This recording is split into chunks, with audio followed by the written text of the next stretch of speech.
Ladies and gentlemen. Hello everyone, welcome back to my YouTube channel. In today's video, we will be talking all about pandas. It's day 5 of pandas. So let's see what we are going to learn on my. So what we are going to learn is, let's first see how to read any file. Suppose you have a CSV file. Now I'm going to tell you how you can read that file within the pandas. So first is, what you have to do is, first we need the pandas obviously. So to read a CSV file, you should have a CSV file obviously. So once you have the CSV file, you will use a method .read_CSV. Once you will write .read_CSV, then within the brackets, you have to define the path. So how to define that path? This is the path which I have written within the code. So here is my file. I have to do right click and then you have to click on copy path. Once you will do copy path, within the quotation, you have to paste that part. Make sure that this particular thing is within the quotation. Either you can use the single quotation, otherwise you can use the double quotes as well. So once you have done this, if you will run this, you will encounter an error, but don't worry, I will tell you how to avoid that error as well. So here you can see we have an error, syntax error, which says Unicode error. So to avoid this Unicode error, what you have to do is you have to write R just before the quotations. Once you will write R, it will easily read your file and will give you the outputs and it will work smoothly for you.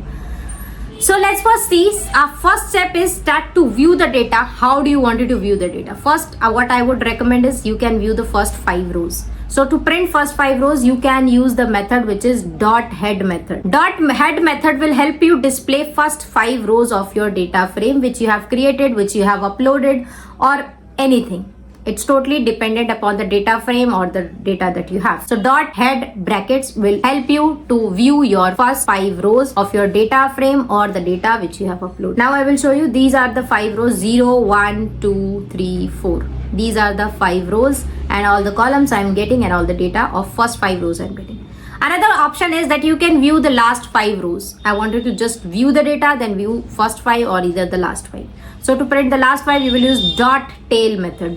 .tail method, it means 457, it means from the last it is giving you the 5 rows. So another method is to get the information all about your data. What you can do is you can print a concise summary of your data frame. So to do that, you can use .info method. .info method, what will it do? It will give you the concise summary of your data frame. So it's basically, this is the normal print which I have done. For the class, it will tell you from which class it belongs to. It belongs to the data frame. What is the range index? Range index is totally 458. But it is starting from 0 ending up to 457. How many data columns do we have? Total 9 columns, and these all are the line columns. It will give you the not null values, that these are the values which are not null. And the college column consists of some missing values. It is showing that as well. So no need to worry, we are not discussing about missing value. So it is giving you the not null value counts, that these are the counts, and the data type as well, that what is the data type. Then at the below it will give you the number of float data type and the number of column which consists of object data type.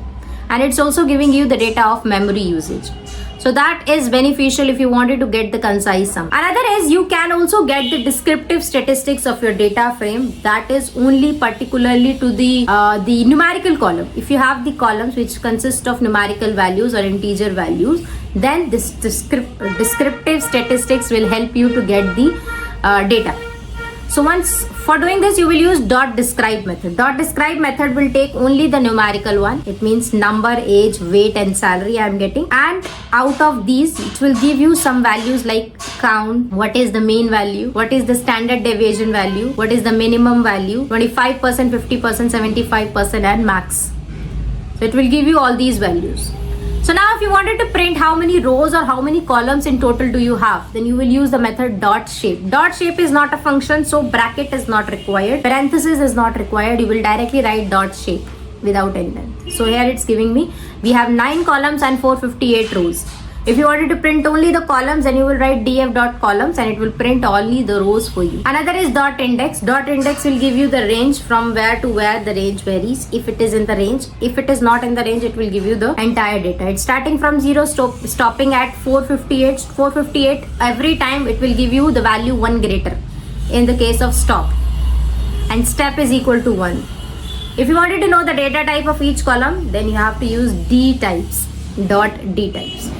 So this will give you all the column names along with the data type that consists. So that's all about the basics of how to view your data effectively, and don't forget to hit the like button, comment down your views and subscribe to the channel if you like this video.